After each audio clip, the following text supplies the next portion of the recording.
All right, everybody, let's get started. Thanks everyone for coming. This is Nick Daniels from Symetrix, and today we're going to dive into logic modules in Composer software. These are probably some of the lesser used modules in the Composer toolkit, but they're also some of the most useful modules as well. They're just really great and flexible problem solvers for a lot of issues that you might run into in your installs. So when you use them in the right combination, they can be used for something as simple as handling a fire alarm system mute, or they can handle more complicated things like changing camera positions based on detected audio levels, like in a city council chamber, for instance. So what we're going to do today is first go over some basic ground rules of the logic modules, literally one slide of PowerPoint, thankfully. Then we'll just jump right into Composer and have a look at the most commonly used modules, as well as some of the more obscure ones. And of course, give examples as we go along.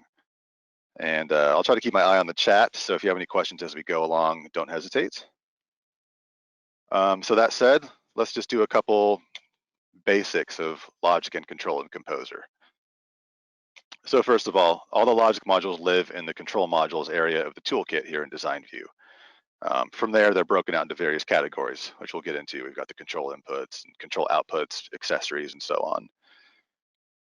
Here are some random logic modules. These send and receive control signals or logic signals. Take your pick on the terminology there. We call them control signals typically in Composer.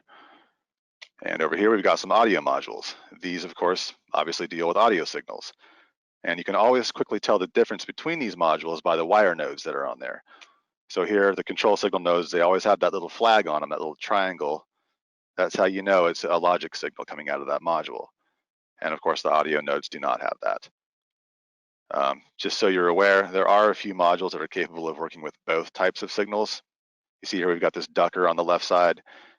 That out of the control output, it sends a gain reduction value at the logic signal into the control input of this VCA. There's also something like an audio peak detector there on the right that monitors an audio signal on the input side and output to control signal. So it's good to notice what type of nodes you're wiring into, basically. It is possible to mix control signals into audio modules, but generally speaking, you don't want to do that, especially not out to your amps.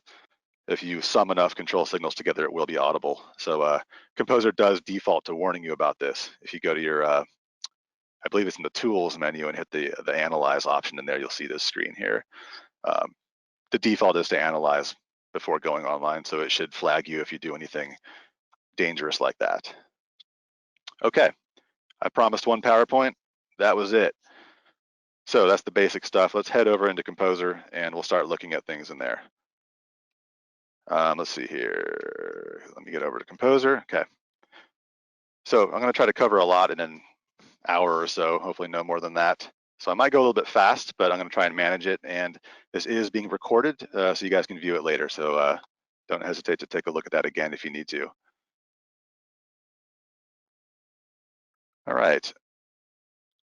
So now we're in Composer. And just to kind of give you the lay of the land here, I'm taking advantage of super modules in order to break down some of these bite-sized chunks of logic, basically. It also keeps our main design view from getting too messy. So if you're not familiar at their most basic, super modules are basically modules that contain other modules, or kind of containers or wrappers for modules. And they're great for keeping things tidy at the very least. So that's why I'm using those today. Let's start with control inputs. I'm going to go inside this first super module here. And we have some kind of basic stuff on the left and some quick examples of each on the right that we'll walk through. So yeah, let's have a look at the most basic stuff first, the control inputs. These are quite literally the inputs into most logic circuits. And as you should know, as such, you should know the basic functions of them, basically. In the toolkit, again, all the stuff is in control modules that we're concerned with here. And they're broken out into categories. Here's our control inputs. Again, these are your typical points of entry into logic circuits. And as with most anything in Composer, you can assign remote control numbers to them. Log switches, pots, and so on. The usual right click, here's your on button, right click it, set it up to remote control. Pretty straightforward stuff. You can assign them to SymView control screens, trigger with presets and whatnot. I would say most of the time, unless you're doing something more unique, these control input modules are going to be triggered by some sort of user interface that the end user can control. All right, so let's look at the latching and the momentary buttons first. Right here, we've got this latching button already pulled up. Actually, first notice that we've got each button here is wired into a control meter. This guy right here. These are found over in control accessories, actually. So we're doing a little bit of mixing up here, but this is in control accessories. And these are awesome for monitoring what your logic is doing. They show a value between 0 and 100%. And they're just going to track whatever logic signal is coming into it. It's going to reflect it on the meter. You can use these on control screens to give user feedback. You can assign a remote control number to this meter as well if you want to, and have that send out values to a third-party controller. For our purposes, we're just using these as just kind of monitors, just so we can see what these things are doing, So again, let's start with the latching button that we've already got pulled up. So if we hit the button, we'll see it latches on and gives our meter 100% value. And obviously when the button is off, it goes back to 0%. Once we have this button wired into some other logic modules, we'll be able to use to trigger whatever we want. Now, something that gets easily overlooked with these buttons is the faders here. They set the logic values that the button actually shoots out. So the default is where you'll leave it most of the time, which is where we're at now, since these are typically used to drive other logic modules that are looking for like a Boolean on-off type of signal, true, false, like a preset trigger, for instance. So this is your standard way to do it. So when a button is on, you generally want it to be 100%. Pretty straightforward, I think. However, you can do what you want with these things. So a very useful thing with these faders is to be able to invert the logic, invert what signal the button is putting out. We do have dedicated inverter modules, which we'll see soon here in a bit, but a quick and easy way to invert a button is to simply reverse these faders. So right now we're in our default state, on level is spitting out 100%. If we flip it to 0% and put our off level to 100% instead, we've now inverted this logic. So button on is 0, button off is now 100. So that's a real quick way to flip it if you need to. Great for, like, say, if you have maybe a fire alarm panel driving this button and you don't know if it's normally open or normally closed, you can at least get it set up ahead of time, get your logic set, and if you show up in the field and it's the wrong polarity, you can always just flip it here if you need to, just quick and easy. All right, so yeah, these latching buttons are probably some of the most commonly used ones out there, really. So when you want to use a third-party controller or an ARC or most anything external to drive some logic, you're probably going to be controlling a latching button. Okay, let's take a look at our momentary button. This basically has the same function as the latching, but like a momentary switch in real life, it's going to pop itself back off when you're not actively holding the button down. So I'm just clicking and releasing, and acts like a momentary switch. These are really useful for triggering things like flip-flop modules or for triggering preset modules, for instance. These are most often used when you want to generate like a logic pulse from control screens or from within Composer itself. Typically outside of that, again, you're going to use a latching button. So, okay, let's take a look at an example here. Let's see how a button could be used for something really simple. Let's say we have a paging mic with a physical push to talk button on it. And of course, being push to talk, we want that mic audio to pass only when that physical button is being held down by the user. A simple way to do it is to just have some audio. I've actually got a sine wave generator here just so we can have some signal routed over into this VCA. Let's pull up some of these modules here. Here's our audio meter so we can monitor the sine wave. Okay, so yeah, a very simple way to manage this push to talk situation. Just run your audio into a VCA module. The control input here on this VCA, it's got the control signal flag on it, remember that. And we can wire some logic into that. So we have our momentary button. So we could actually, tie this button, set it up to remote control, have it driven by a local logic input, for instance, or whatever, however that physical mic is going to drive this button, whatever sort of mic it is. Let's assume this is tied to the mic at this point. So whenever this button is held down, it's going to put out 100%, and it's going to open up the VCA. You can see that control level here. This guy toggles. You can always, a lot of these logic modules will show you a field that shows you what percentage of logic, what value of logic is coming into it. And if it's got an output, it'll show you what's going out usually as well. So if we hold this button down, control level shoots to 100%, audio passes through the VCA. Release it, VCA closes up, and the audio stops. Pretty straightforward, but a really useful bit of logic. Now, another way to do things, because being open architecture DSP, there's a million ways to do the same thing. We could just ignore the VCA and just have a logic button that drives a mute button directly. So in this case, the second example here, we've got our audio again, just going through a gain block this time. And let's open up our audio meter. And let me make sure I've got superimpose is turned on, good. So what we're gonna do this time is we need to have this mute button, basically, this guy right here. This needs to be driven by this button, this momentary button.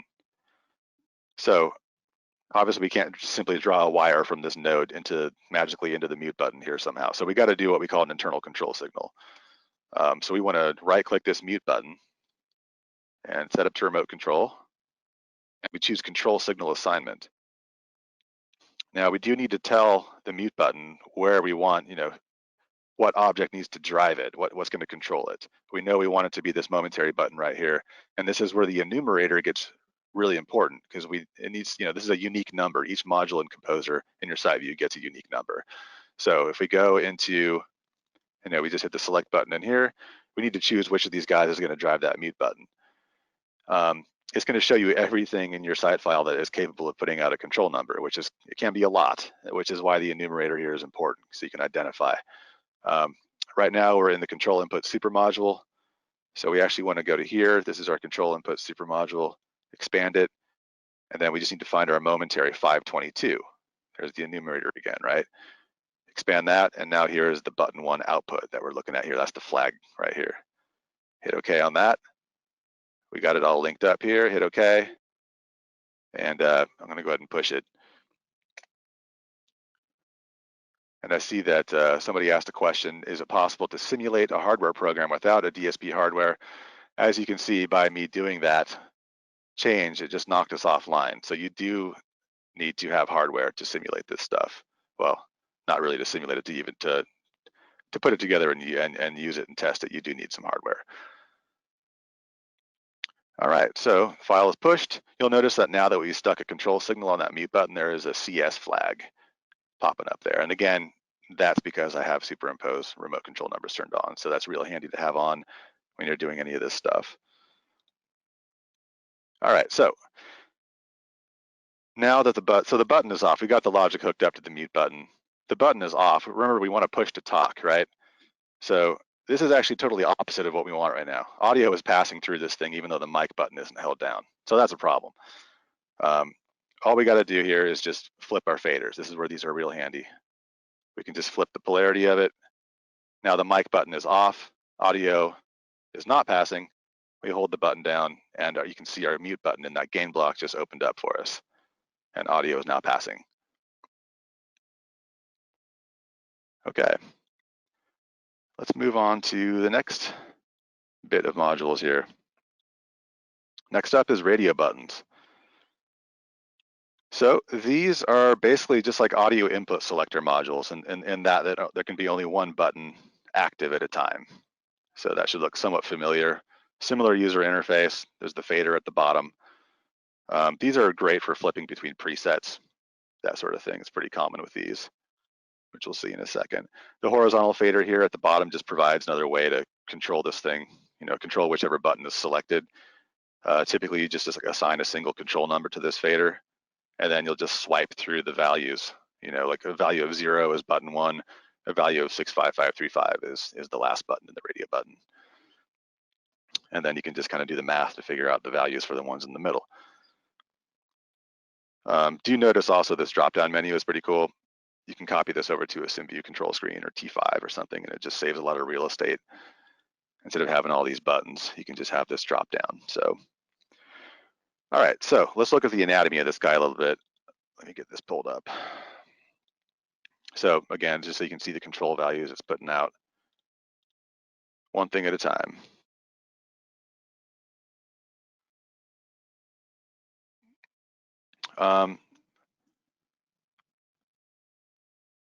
There was a question I just saw pop in. Let me just cover it since we just talked about control signals. And we will talk about control signals more as we go on. But the question is, when you see a CS, let's go back to this gain block really quick. There's this CS for control signal. The question is, how do you quickly identify what module is driving this thing? Because it's just kind of a generic CS flag. It doesn't tell you where that control signal is coming from. The way I like to do it is, one way is to right click. He'll just show you that slow because it just right click the actual button being controlled, and you can go to manage control assignments, and that'll say, hey, it's this guy, module 522. That's one way to do it. Another way, because again, there's a million ways to do everything, is you go to remote control manager. This is like your control hub for pretty much everything, control numbers, arcs, you name it. If you go to the control signal tab, you can see kind of the breakdown of all your control signals in your entire site file, which can get overwhelming. There can be a lot potentially, but the controlled module is our gain 523, and the controlling module, the guy that's driving it, is again our 522. So a couple of places you can see that. All right, let's get back to what we were talking about, radio button modules. So yeah, we already covered, we can flip through, we can drive this thing with a control number.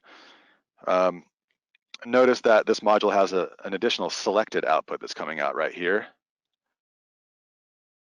This is more useful for, well, more detailed functions, I guess. It's going to spit out the value.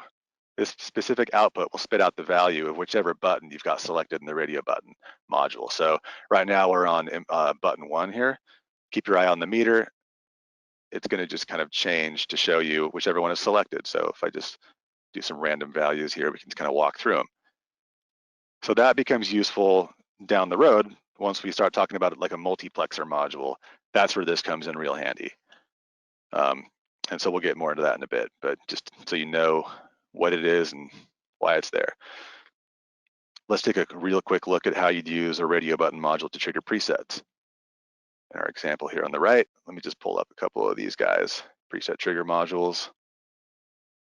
So these preset trigger modules, those are found over in control accessories. Preset trigger or dual preset trigger, either way does the same thing. The duals just come out stuck together as a pair, similar to a dual mono module, I guess. These modules are pretty simple. Obviously you have to have some presets saved in your file. You know, these are going to be triggering presets that you created. So I've made 4 of them in the presets manager here. You can see that. Those are actually driving this matrix that we have right here. And yeah, to change these preset trigger modules, you just, you know, type in your preset number and you're good.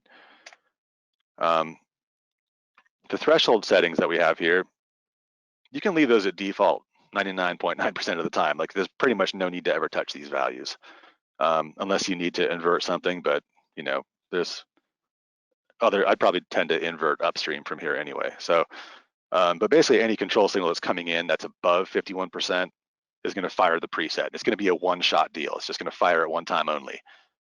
And to re-trigger it, to re-trigger the same preset again, the control input needs to drop down below this 49%. And at that point, it's ready to fire again. So in other words, you can't just continuously refire the preset trigger module just because you've got, you know, this guy is held 100%. Like with our radio button module, it's driving this guy to 100% and holding it there. It's not continuously just bam, bam, bam, bam, bam, firing that preset over and over again. So you do need to drop low and then high again. All right, it's pretty obvious what you do here. You just wire the radio button straight into the preset trigger modules. And let's just walk through them. So you can see our input level is changing as we do this. And our matrix is changing as well.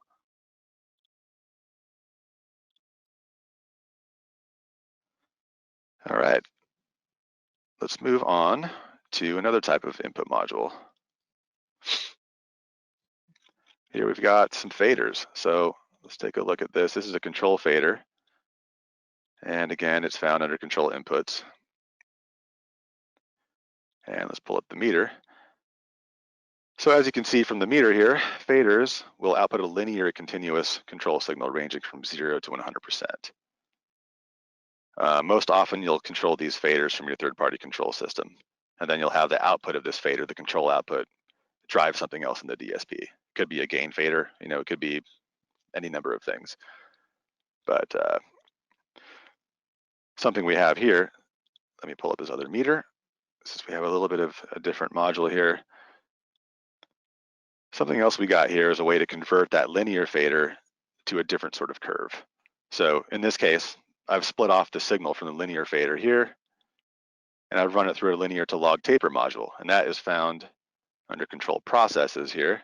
We've got a few different flavors of these: linear to log, linear to audio, and linear to custom, which is one that you can actually like draw. There's like handles on the curve that you can pull up and down and move as you will. So using this, we can use the control signal output of the audio taper module to drive an audio fader. We're going to look at that in an example over here, but yeah, it's just a way to change from linear to whatever kind of taper you want, basically. And you can adjust, kind of change the curve as well here.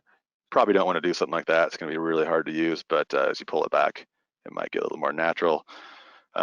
Note that this fader being off all the way, you still got audio, you still have some control passing through, as you can see here. So even with the fader at the bottom, you still got some control passing. There would be a little bit of audio potentially passing through as well. So there is a mute on 0 input. Hit that, and you can see the curve kind of just changed. It just shot down to give you a 0 here. So that's one option for that. And another cool thing with these modules is, it shows you your input level and it shows you what it's spitting out as well. So you can kind of see the relationship there. All right, let me show you an example of how this might be used in the real world here. So let me pull up a couple modules. Here's our audio with the usual sine wave passing through it. And let me pull up a couple of these. So a common thing that's asked is to give a user volume control over something, but limit them to a certain range to keep them from blowing something up or freaking out their customers or something like that, right? You want to put a ceiling on them, basically. And this is accomplished with a Scalar module.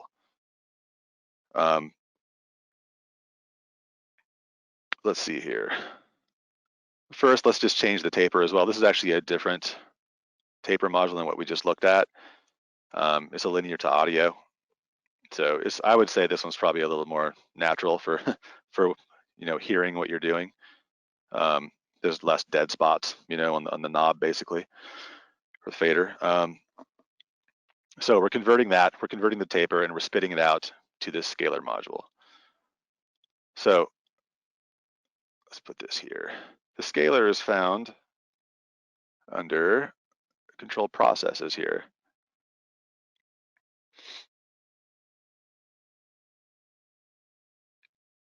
So this thing's basically going to take in whatever signal we put into it, whatever range we define here on the input side, the low and the high, and it's going to output, it's going to scale it or change that to meet whatever settings we have here for our low and high.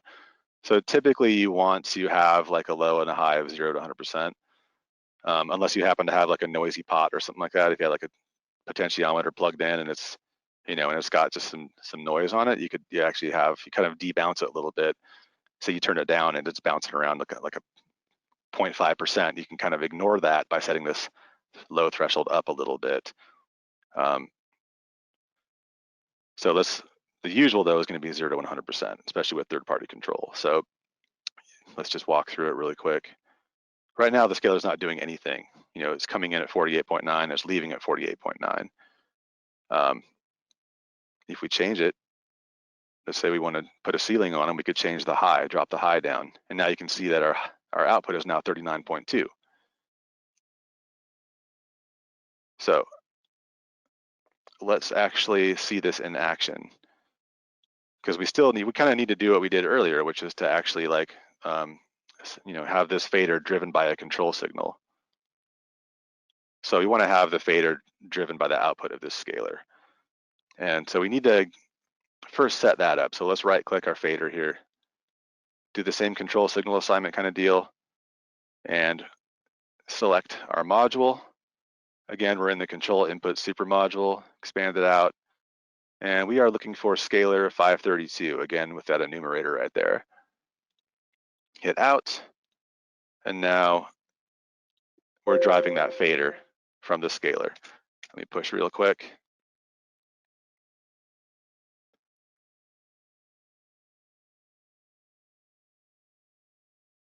Okay, so I'm gonna turn off the superimpose for a second. So keep your eyes on this gain block, or this gain fader here. As we move it up,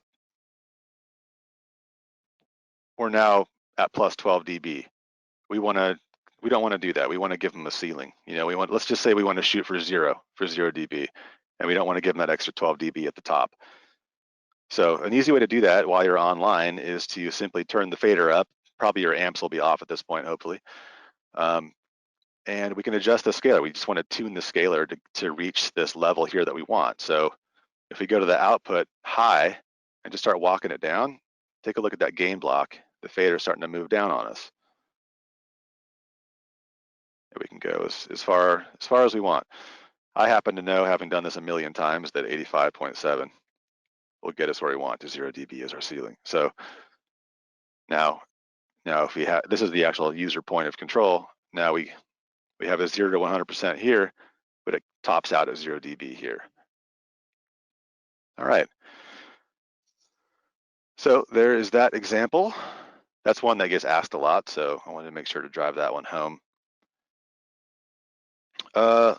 Last part that we'll go over with the control inputs, there's what we call remote control input numbers, or remote control number input modules, a bit of a mouthful.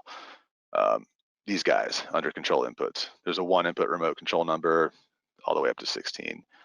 And all these are is basically just a field that you type a control number into.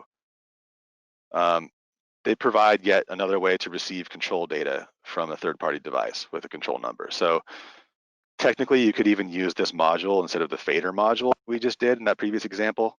You could just plug a control number in and drive it, from a third-party controller, and you'll see this control level change, and it's gonna put out that value. However, note that you can't push feedback from these modules. You can't go in, say I've got 17 in here, and we go to Remote Control Manager, go to our control numbers area. Here's the 17 that we've typed in here, but you can't push it. You can't set it to push because it's just a user editable field. There's just not really a hook for that. So that being said, these modules are actually normally used to sync up with existing control numbers that are already in your site file.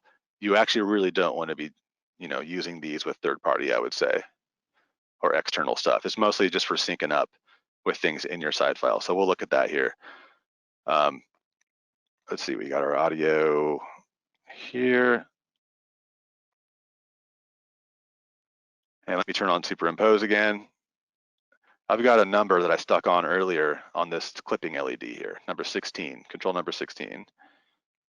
If we plug that same control number into this input module, we can just kind of sync up and feed off of that status for this clipping LED. So if we wanted to have like a physical LED in real life, we could have this input module wired up to a local logic output, for instance, and have that just drive an LED in the real world just to show a clipping status, or it could drive a relay or something like that. Another example that would be cool would be to have your remote control number driven off of something like, say, the diagnostics module here. We've got different status LEDs in here. We've got a thermal failure LED. We've got if there's something wrong with a power rail, we'll have an LED that shoots high when there's an issue, when a rail goes outside of tolerance, So right now I've got 15, control number 15 on that. If we were to go into here, and if we have 15 here, if that should fail, if we should have a power rail problem, we could have that go to, say, like an email output module. So whenever something fails, it's going to send an email to you or to whoever with a message that says, hey, there's a thermal issue. And let me just show you where those are at, actually. It's all control output stuff. Local logic outputs, those are under control outputs. Whoops. These are actually, whatever's shown in here, by the way, is going to physically tie to whatever your particular DSP is that you're using. So I've got a radius NX4x4, there's 4 logic outs on it, so we see 4 in here. Email output module is also in here. And something else that's kind of cool too, another type of logic module is the counter.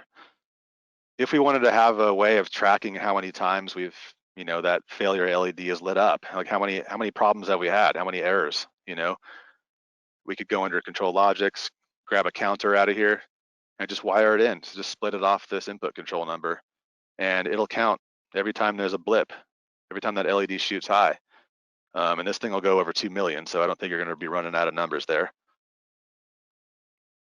That is about it on the control inputs. I'm going to move on here to some other logic circuits. Let's see, I think another question is coming. Let's see what's up here. Let's see. Is there a way for a lazy designer like me to right-click on a CS, a control signal, and have it open the module control driving it? There is not at this point. Let me pull one up and see what options we are presented with here, just really quick. Let's see. There's not one that I recall. We could manage, yeah, there's not really a quick shortcut to that, but that's a good one. We'll add it to the list. All right, so let's move on to some other logic circuits.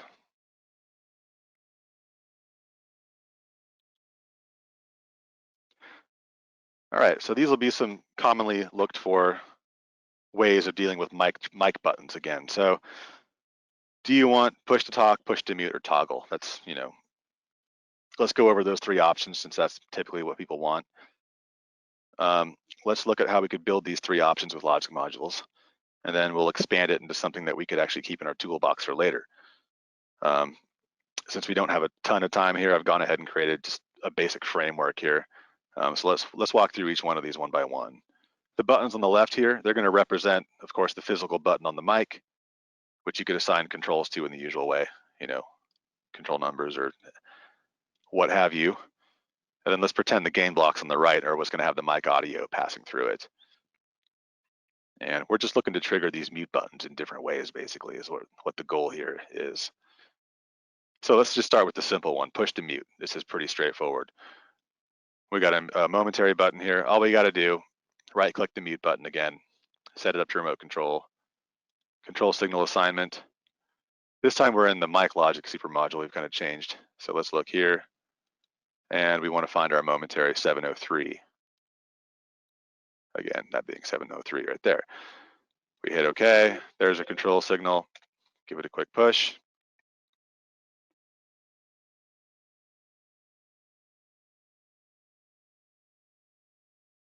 All right.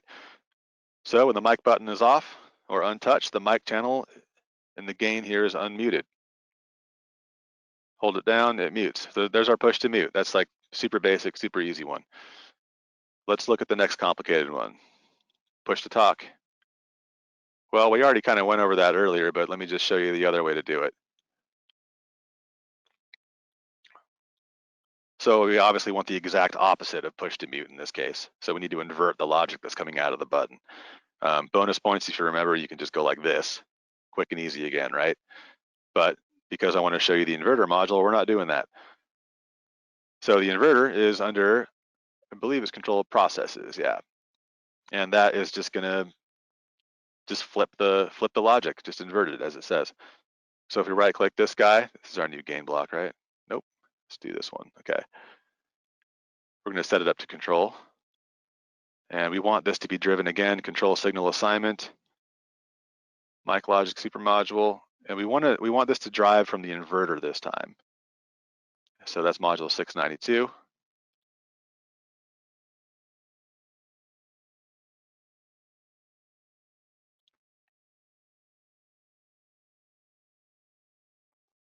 All right.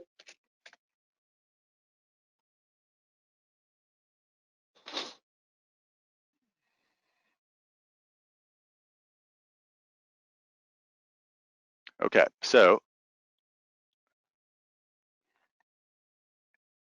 from here, we just push the button and it's now inverted. So it's a push to talk. We push the button, channel opens. And let's see here. We have a question coming in. I want to address it really quick. Why should I use the control button for push to mute if I can control the mute button directly for this specific function? That's totally correct. If you wanted to, you could totally drive this mute button directly from the actual mic switch. But A, this thing is about logic, so I'm showing you how to do it with logic. But also I'm going to show you, we're going to expand this in a minute, and we're going to make it so you can have each of these three options at your fingertips if you want. So you can have a super module that you can use later that will give you the option to do either one of these three options. So if we do that, it'll kind of break that if we assign the control directly to the mute button. So for this example, yeah, we're not going to do it that way.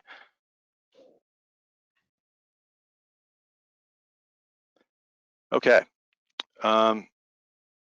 Let's do the third option here, the mic toggle. So here's our momentary button. Let's get our gain over here. And we're going to use the flip-flop module. So this is found under control logics here. And this flip-flop is going to take a trigger input, such as from our button here. And it's going to, at any time the button changes from on or off, it's going to toggle the flip-flop to hold either a Q or not Q. So every time you trigger this button on, every time you pulse it, it's going to change the state of the flip-flop to Q or not Q. So we do a pulse, and it just flips between the two states. And you can do that. You can use that Q or not Q to trigger all sorts of things. In this case, we're going to use the Q output to drive this mute button right here, again with a control signal. So we'll hit the mic logic flip-flop 688, and we're going to use the Q output.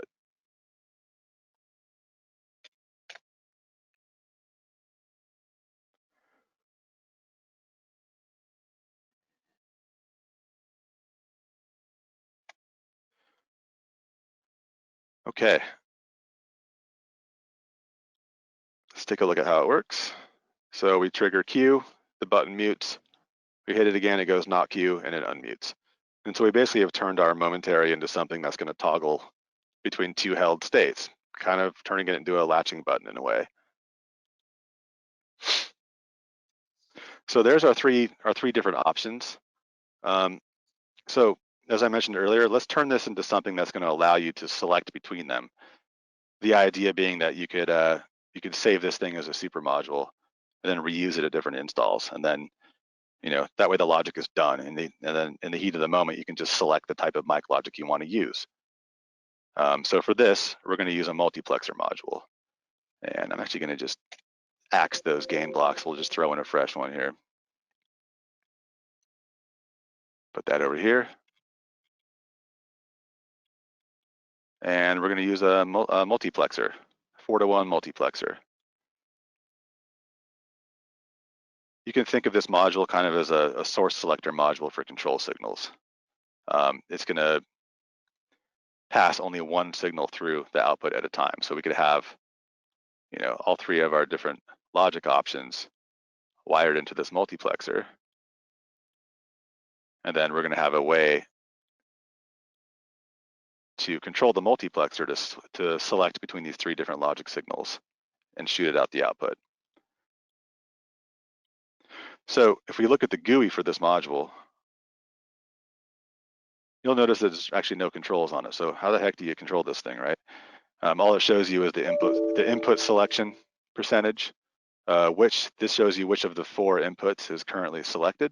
This field does, and the output will show you what control signal level is actually getting sent out of the output. So how do you control this? This is where we come back to the radio button module. Notice this control input right here. this is how you drive the multiplexer is with this control input. As long as we wire up a module that can have various levels of control signals, we can use those to switch the inputs. I've cheated a bit. I have a existing radio button module hiding down here, just for time's sake. If we use the selected output, which we looked at earlier, and wire that to our control input, then that will drive the multiplexer.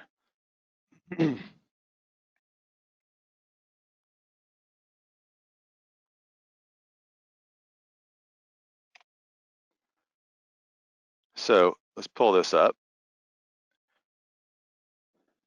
And the multiplexer. So remember earlier we looked at the selected output with a meter, and we had our faders kind of change to different things, to different values, and we can see that the selected output was spitting out whatever value was selected by the button. So you can see right now on the multiplexer, we're putting out 100% from this fourth button here, and the multiplexer is receiving that and it's choosing input number 4, which is, there's nothing actually wired into it, so of course it's putting out 0%. If we go to number 1, our input is now selected number 1. If we go to 2 and 3 and so on. And if you can also tune it, if you don't know what the values are, you can just make sure you're online and just kind of adjust until you get what you want. If you look at the multiplexer readout, you can see this stuff changing. So the last step here to make this thing flexible is that, we'd have the mic audio passing through just one gain block this time. And we want to have this mute button driven by the output of the multiplexer this time. So let's go to our mic logic here, and we're looking for multiplexer 1077. Push again.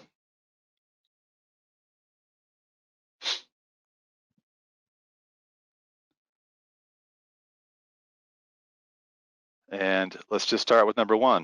Let me pull up these 3 buttons really quick here. Okay, so we're in push to mute state right now. We've got our, we're in push to mute on our radio button. Multiplexer is showing that passing through, number 1. And so this will now function as a push to mute. Now let's say in the field they're like, oh, we don't want that, we want push to talk. Well, you can just hit this, and now it's going to reverse it. It's going to receive number 2's logic signal, and it's going to pass the push to talk circuit through. And then finally, they want a toggle instead. Now it's going to switch to 3, and we can now pulse this guy and toggle it through that flip-flop that we looked at earlier.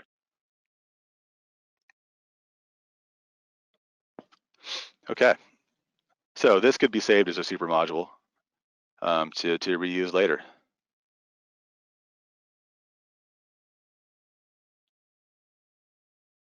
Let me look at the chat really quick here and see what's coming in. Main differences. What are the main differences between control signal assignments and control numbers?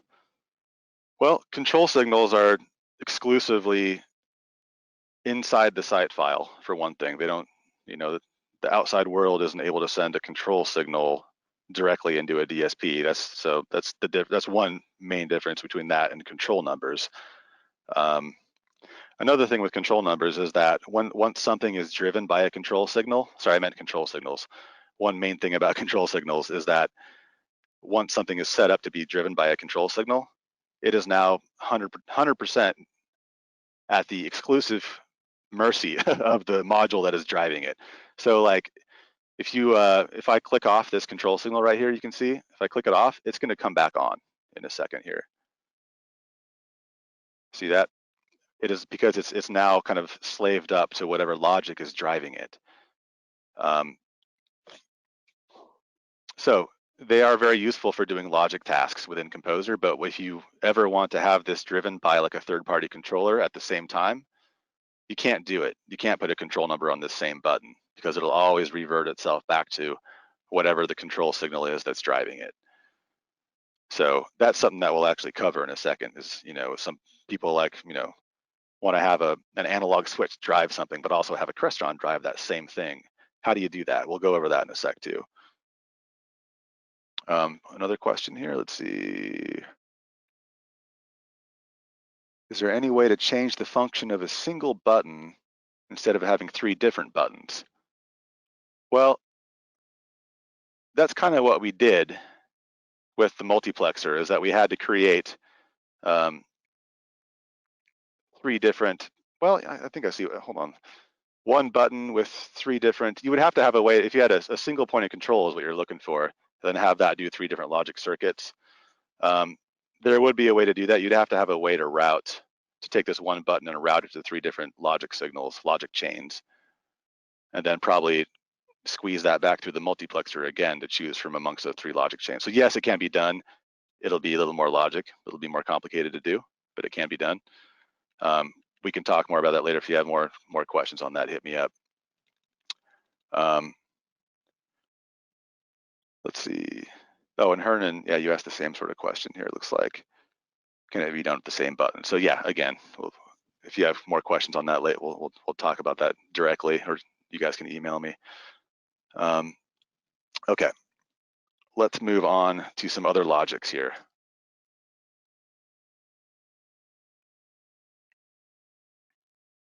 So we're getting closer to wrapping up, but we do need to talk about a few more modules, of course. Let's go over the actual input logic modules. Those are found over here under control logics. We got 2, 4, 8, and 16. And we can use these modules to detect different combinations of logic coming in. There's AND, OR, XOR, and ON functions. Let me make a little space here.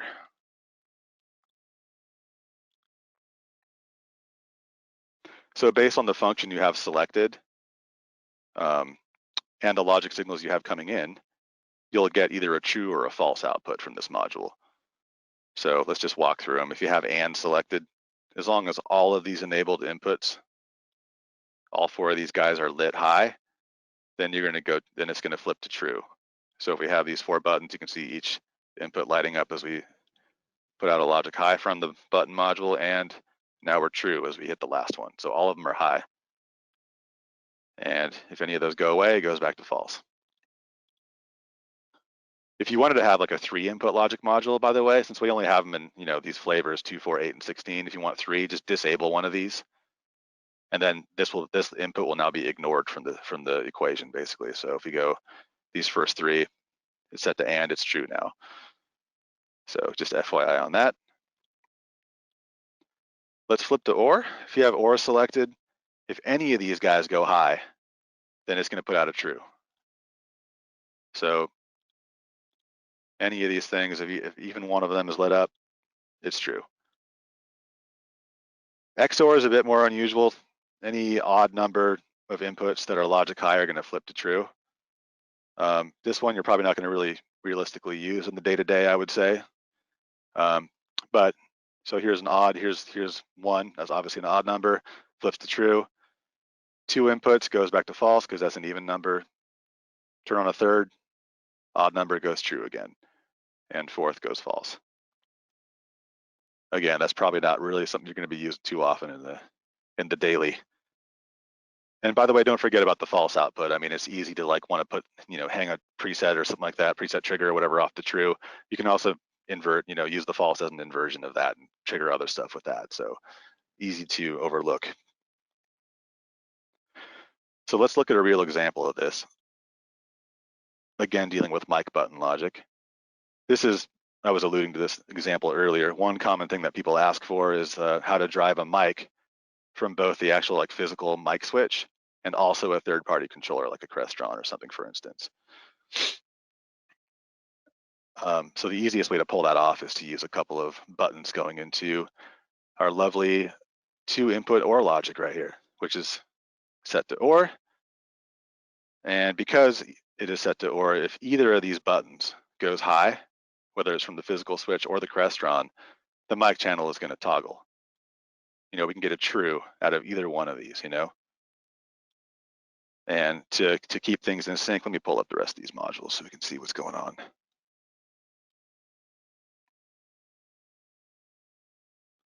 And this is actually a super module, which, by the way, side story, I'm going to just show you, right-click it really quick, open the design. This is kind of like what we just built in terms of those 3 different logic chains that we built. This is a little more dialed in. but it's pretty close. This lets you choose between the different push to talk, mute, and toggle, as well as disabled. So this is in Composer by default. You can just grab this and use it. But this one is set up to be able to drive logic outputs as well. So what you could do to keep everybody in sync, it is on toggle, right? So either one of these buttons, Crestron or physical switch, is going to drive this to toggle, no problem. And if you stick a control number on this mute LED, for instance, and set that to push enable, you can use that to give mute feedback status to your Crestron. And as far as the LEDs on the mic itself, you can also, this mute button, this mute LED is actually the same signal as what's coming out of this off/R control signal output. So you would have, a local logic output or a remote logic output, or however you want to drive that mic, you would have it feeding off that same signal. So, both devices are truly in sync together in terms of their LED status. Oh, there's a question on the logic module. What is the on for? The on literally just flips it to on. It makes it true. No matter what's coming in or what's not coming in, it just forces the module to true. You might have maybe a preset. Maybe you want to have like an exception to your logic or something where we're in the OR state or something. And then you want to have a specific set of circumstances that will maybe fire a preset that shoots this to on. And then you just force the output to true, and it could trigger something. And then once that event is done, fire another preset to change it back to OR. This is just a quick example. Let's see if there's anything else here. That looks like it. Okay. All right, let's have a look at another logic flow really quick here. We're getting close to the end here. So let's say we have a hotel or something like that that has two audio sources, two music sources, and I've just got some sine waves here just as stand-ins for that. Just pretend this is music or whatever. Now they want to have at least one of these always playing, at all times, 24/7. But what happens if one of these gets muted by accident, or the playlist runs out, or just something dies? Well, there needs to be a default. There needs to be a backup situation. So if both of these go away, if both audio sources go away, there needs to be a backup that's going to ramp up automatically. So we've got this default background music here, which is another lovely sine wave. So we want that. If these two sources go away, we need to be able to detect that. Detect that event, and then do something about it. We need to be able to detect it and let this new audio pass through, let the default BGM pass through to the system. So if we kind of look at how that works, let me pull up some of these modules. So right now we're in our normal great state. Both audio sources are there. Let's see, that tone generator is on for the default. So we need to be able to detect if both of these are gone. So there's a module, it's pretty cool, audio peak detector. Let's get these guys in the situation. Those are hanging out in control accessories down here in audio peak detector. So the way they work, anytime a signal goes over this threshold that you've set, it's going to shoot out a logic high out of its output. So it's kind of a detector for audio. They're awesome. They're very useful. Now, one thing that's useful is that when you're trying to detect, if audio is there or not, generally speaking, you want to set them to RMS. You want to average it. If you do peak and you actually have music playing, you're going to get a lot of false triggers. The logic's going to go high and low a lot potentially depending on your threshold setting. So just be aware of that. You generally want to do RMS for this kind of scenario. So we have a way to detect if audio is there. That's what these do. But we want to actually detect if audio is gone. We want the opposite. So we use our, again, knowing that this puts out a logic high when there is audio, all we got to do is put an inverter after these guys to flip it. And now that makes these peak detectors detect when the audio is gone because we're inverting it. So if the audio goes away, we now have a logic output high. instead of low, which we would have from these. So right now it's logic low with no audio. Inverters flip it to high for us. So that gives us something we can work with. So let's get these going again. And now the other key here is that we have a 2-input logic module that's detecting both of these audio signals. Get this out of the way. And that is set to AND.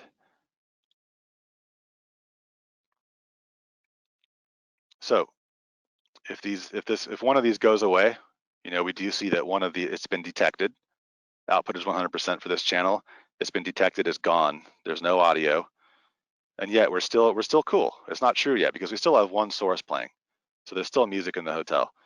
If it goes away, we're now and our BGM signal is now allowed to pass. That happened really quick. So let me do it again. So let me just get this guy going. One audio source. Now what's happening is that the logic output, once it hits true, it's just opening up the VCA. Same as what we looked at earlier.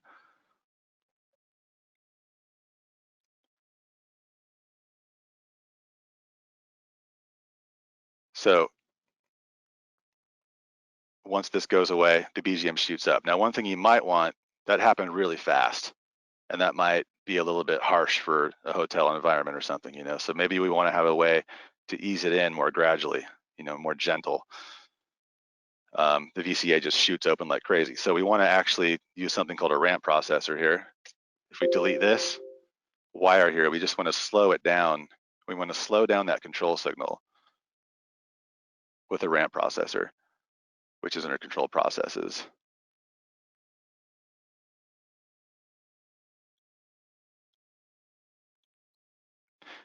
And let me just push this really quick.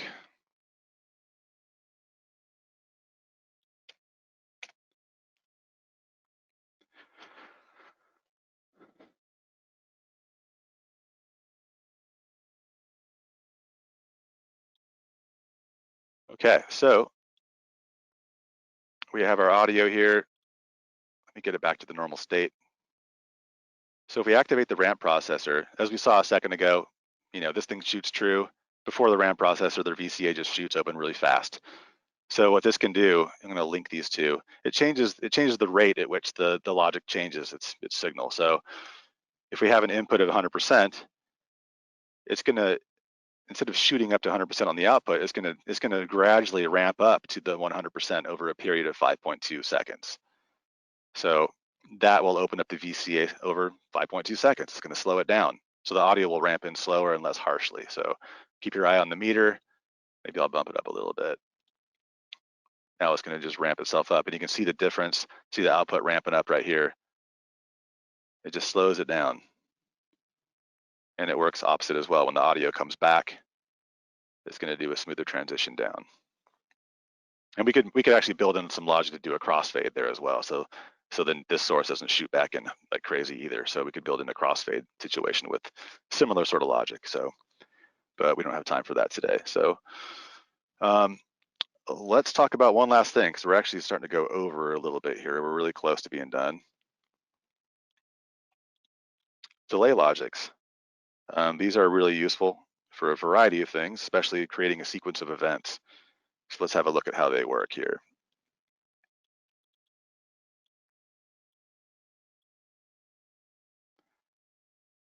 So this guy's got one trigger input and 3 outputs. So if we were to pulse this trigger input, the triggered output is going to go high for as long as this delay time is set. So it's going to hold trigger out for 3 seconds.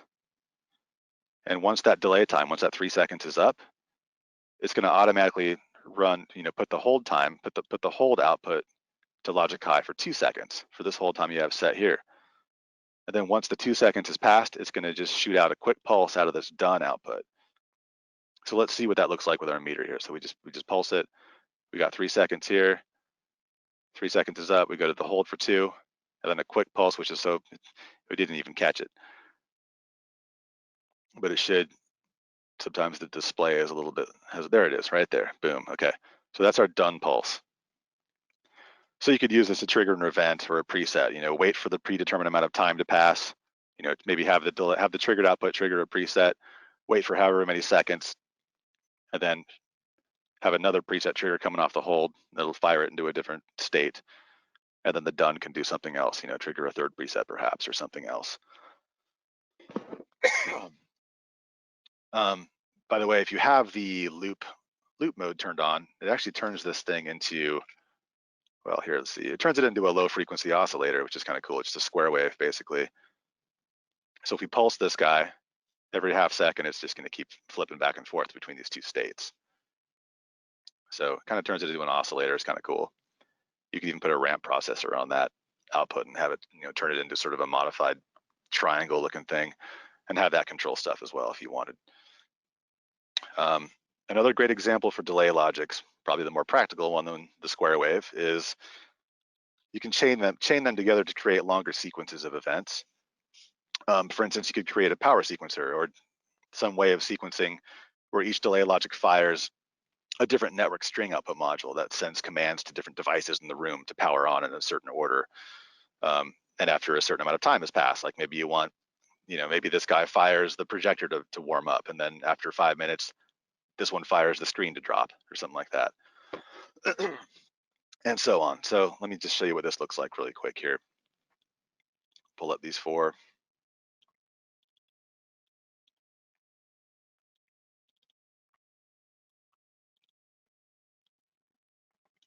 And our control meter just to monitor it. So we give it a pulse, 2 seconds, 2 seconds, 2 seconds, and 2 seconds, and then we're held. So, and the reason we're holding these states, by the way, because the delay logics, they just pulse. They don't hold states, they just make pulses. But if we have it drive a flip-flop, remember from earlier, that's how we can take a pulse and make it a held state. So what we've done is we've flipped these guys. They're all being, holding a Q state right now. And that was driving our logics, our network string outputs. Bonus points if you reverse the process with an inverter coming off this button. We have another delay logic chain down here.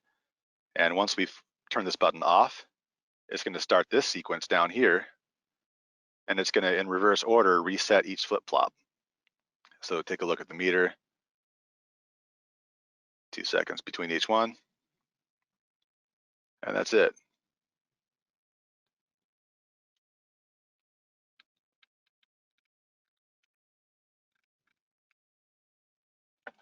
All right, let's see here. I do see a question here.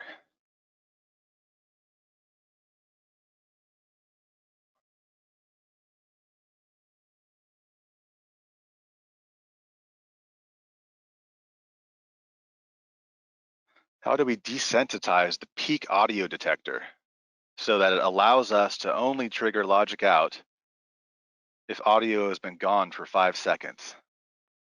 Yeah, great question.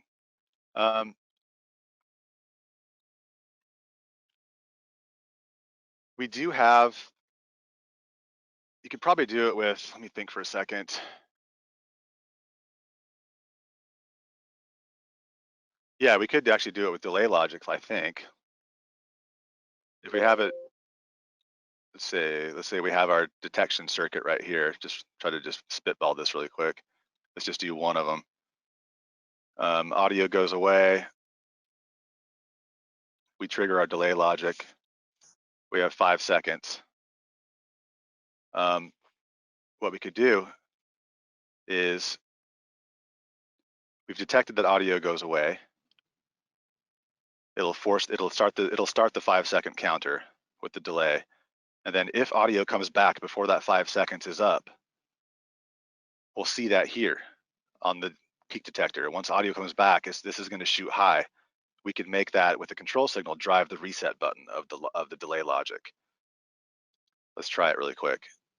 Control signal, we would drive it off the reset button would be driven by this peak detector 883. Where are we? Other logics.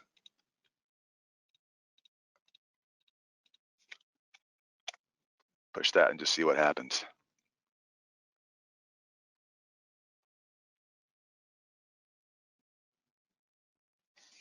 All right, get the audio here. And let's just get this one chain going here. So we have audio, and right now we are not triggered. If we go away, we've now triggered our 5-second count. Let's just make sure that part works first. And it should go hold and done. Okay. So let's get the audio back and let's have it go away. It's counting, it hasn't fired yet, and the audio comes back and the trigger goes away. So we've interrupted it. So that works, that would totally work. Oh, there's a question, can we see the inside of the network string module? Yes, we definitely can. If you guys have more questions on what we just did right here, by the way, hit me up. Yeah, let's see, network string output module, right here. So just to give you the quick rundown, this would be like your, whatever the, say it's a projector, whatever their control protocol wants, you know, whatever command is turn on, for instance, that would go in here, make sure you've got your carriage return or whatever that is, whatever they're looking for that. This will send out TCP or UDP commands over either one of those protocols. And you do want to give it, you know, whatever the IP address of the projector is and whatever the port is that it's listening on, whatever that might be. So whenever that's driven high, it's going to shoot this command off to that destination with this command here. All right. Well, we are out of time. This obviously can go on forever. That's a really deep topic, and there's a million things you can do with these things. I do want to drive home the point that if you need a reminder of what any of these modules do, all the functions and the truth tables for the logics and so on are fully laid out in the help file. I hate to be the guy to tell you to read the manual, but you know, all those buttons and descriptions are really well explained in there, I would say. Don't hesitate to reach out to me or whatever, but just saying those are there if you're in the field. It's a good resource. Also, don't be afraid to deconstruct the super module library. I'm sure most of you are aware that we have a ton of super modules built into Composer. These are all pre-built, and there's a lot of ways to do things, and there's a lot of ways to learn in here because, you know, there's a lot of, these are commonly asked for functions typically that are in here. You know, here's like a 2-channel request to speak super module, for instance. You know, if you want to see how that might work and see some logic that will make your head explode, there you go. So you can trace your way through these varying examples of different complexity and just kind of learn from those as well. Okay. Someone's asking if we can get this site file as an example. Yes, we definitely can. Yeah, this will be available. Well, this webinar is being recorded and that will be available to watch later. And you should be able to get this site file as well from that same location, ideally. If you want it ahead of time, it's going to take a few days, probably at least, to get this up. Hit me up if you want it. I'll just email it to you. It's no problem at all. Yeah, so that's it. I want to thank you guys all for dropping in, especially for something as fun and engaging as logic modules are. Yeah, so hit us up at Symetrix, support@symetrix.co if you have any questions. And thank you again, and signing off.